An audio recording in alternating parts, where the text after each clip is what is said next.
Now it's time to do some art. Now it's time to paint. Now it's time to do some art. Now it's time to paint. Our theme in art this term has been food, and to continue that theme we're going to use some food as our tools to make art for this lesson. We're going to do some fruit and vegetable printing. I've got here a bowl of fruit and veg that I took from my kitchen.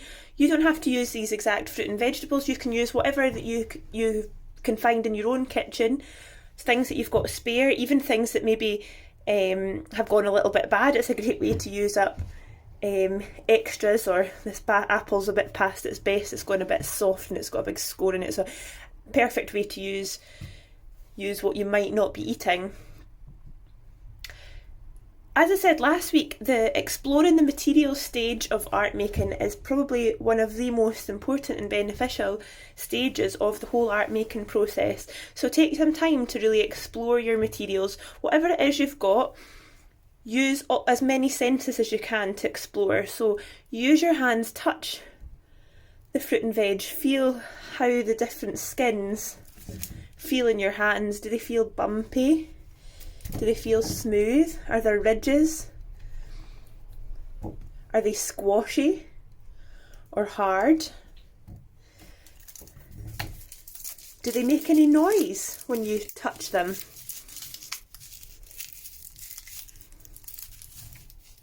If you're able to taste some of the fruit and vegetables, that's another brilliant way to explore the materials. Could you slice off a little bit of pepper or orange perhaps and have a wee taste? If you can't have a taste, having a smell is almost just as good. The smells doing this activity are phenomenal. So when you cut into the onion, when you cut into the lime, give them a good smell and really explore all of the different properties of all of the different materials. So I'm going to cut some of these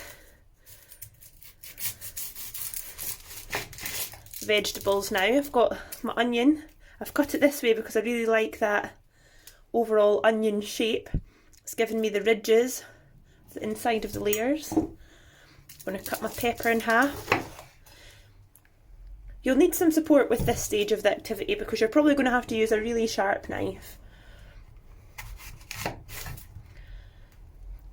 The apple's an interesting one, cut down the middle. You see that sort of almost love heart shape of the apple and the seeds in the middle.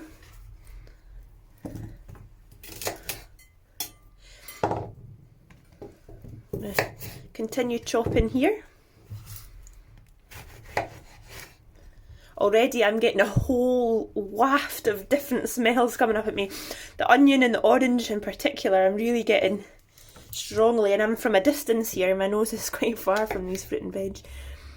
I love the shape of the mushroom when you cut into it as well. And lastly I'm going to chop this lime.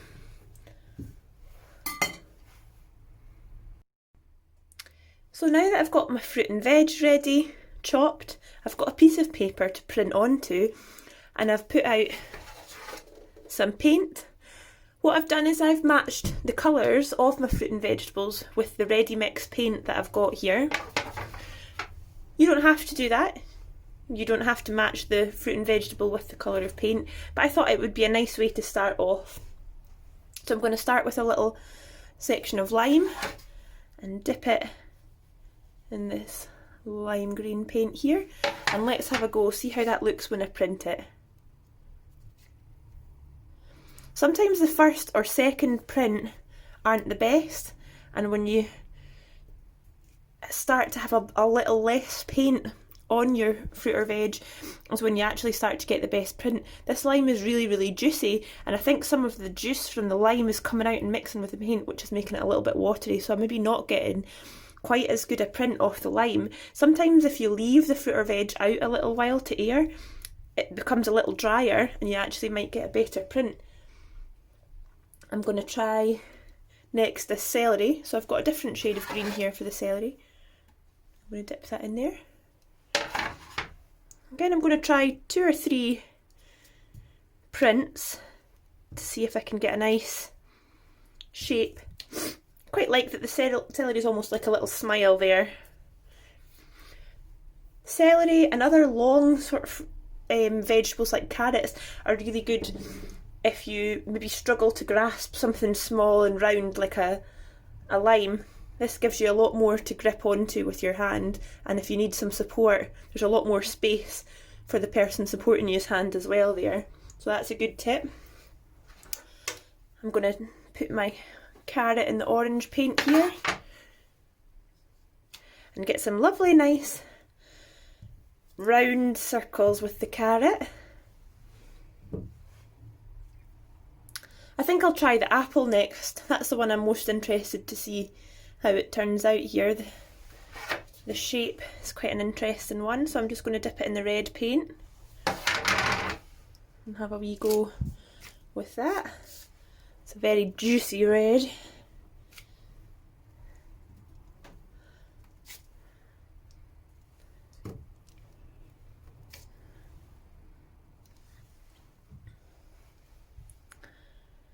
And maybe next I'll go for the onion.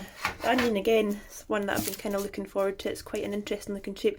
Quite a tricky one to get a hold of because the sort of skin's coming off in my hands when I'm trying to grip it. Maybe do an onion up here.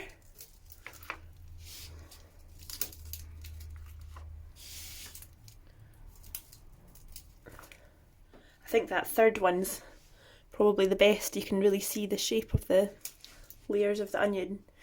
So this is my practice sheet. I'm going to have another couple of goes. For this next one I'm going to try the pepper. I quite like using this half of the paper because it almost comes with its own wee handle there. Let's get it nicely covered in the paint. And I'm going to plonk it right in the middle of this bit of paper.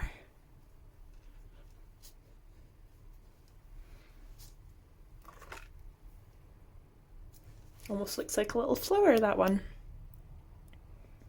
So just to give you some more examples of some of the prints that I made, this one here was the yellow pepper and the limes on some purple paper, and I've tried to do almost a sort of repeat pattern with the pepper, then 2 limes and a pepper, and so on.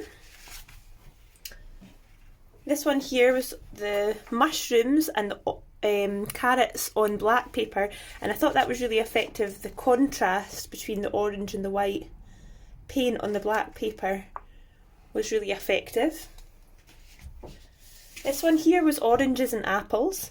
I started by scrunching my paper for this one just to give it a little bit more texture, and then unfolding it, and I've again done a repeat pattern, so apple, orange, and so on. Finally I've got one on an old sort of scrap of a bit of box that I had, and I was going to cut it neatly into a little square, but actually I thought it would be quite interesting to leave this raw edge, just something a wee bit different. I've gone for the red onion here, and surrounding each red onion I've done a little circle of celery.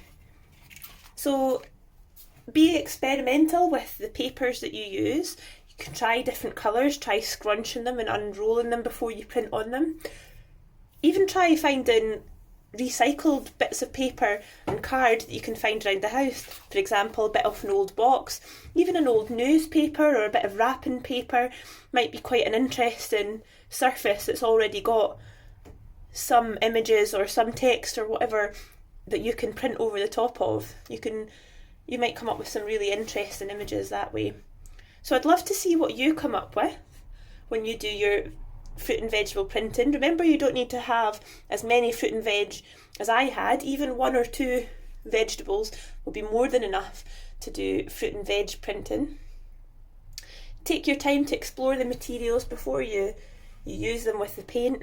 Remember, use as many senses as you can. Touch, listen, smell, taste if you can, and then get messy with the paint.